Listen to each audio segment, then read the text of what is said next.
اه كان غيموت ديال المسكين غيموت هما كملوا هادو صغيورين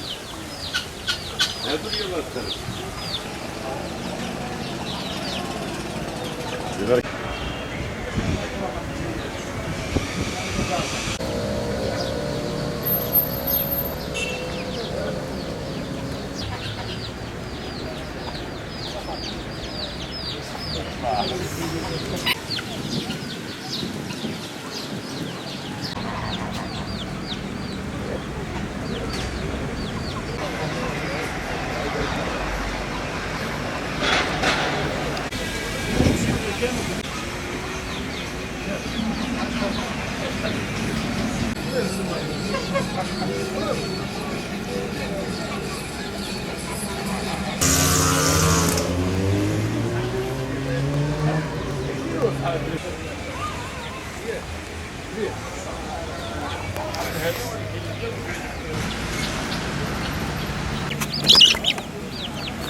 هاد الصديق ديالي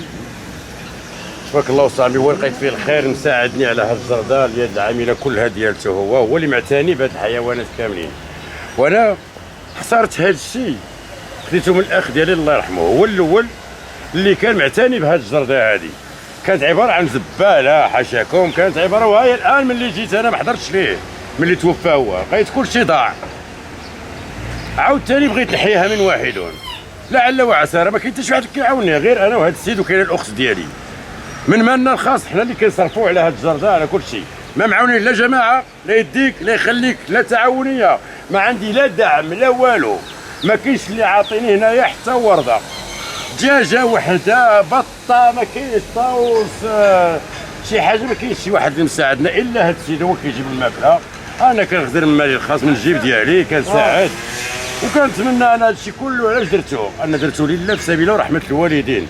على قبل هاد الوليدات الصغار والعائلات مساكن دوك الناس الشياب كيجيو مع السبت والحد كيجيو كيريحونا، كيبقاو يجيبوا وليداتهم صغيورين كيبقاو يتمنظروا، انا ها هي عاوتاني ملي جيت لقيتها عباره على زباله، ها هي عاوتاني ها هو تا الزبل، ها هو الا جيتي غادي تصوروا تشوفوا، ها هو الزبل ما بغاوش يحيدوا لينا، ها هو علاش نهزو انا هو على كتافي وندي نحولو، راه لا يعقل، يد وحده راه ما عمرها تصفى، انا هادشي كندير فيه انا لله في رحمه الوالدين، وما كنطالب حتى شي حاجه، كنطلب انا غير الرضا ديال الوالدين والرضا ديال الله والمساعده ديال الاصدقاء وصافي.